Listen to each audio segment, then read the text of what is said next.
యోహాను సువార్త 15వ అధ్యాయము 5వ వచనము 3వ లైన్ అండి. నాకు వేరుగా ఉండి మీరేమీ చేయలేరు. దేవుని పరిశుద్ధ నామానికి మహిమ కలుగును గాక. మీ అందరికీ దేవుని యొక్క దీవెనలు, దేవుని యొక్క ఆశీస్సులు, దేవుని యొక్క కృప, దేవుని యొక్క క్షేమము మీ అందరికీ మెండుగా కలగాలని నేను ఎంతగానో ఆశ కలిగి ఉన్నా.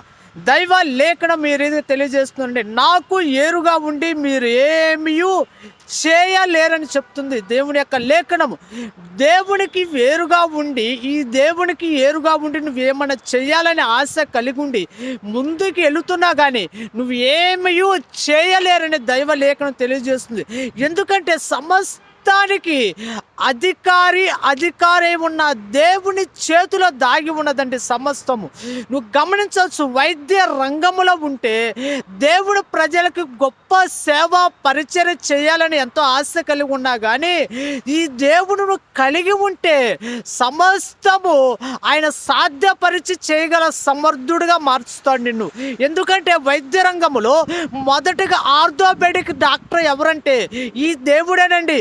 మొదట మానవుడికి ఎముకల డాక్టర్ అండి. ఎముకలను సర్జరీ చేసి ఆదాములో నుండి పక్కటెముక తీసి అవ్వను కలగజేసిన దేవుడు.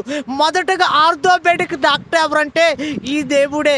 మొదటగా గాఢ నిద్ర కలగజేశాడు ఆదాముకి గాఢ నిద్ర కలగజేసిన దేవుడండి.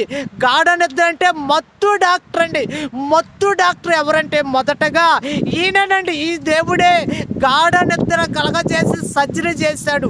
ఈ దేవుడి యొక్క జ్ఞానమును పొందుకుంటే ప్రియక్క, చెల్లి, తమ్ముడు, అన్న, ఈ మాటలు వింటూ నీవు అన్నీ సాధ్యం చేయగల దేవుడు.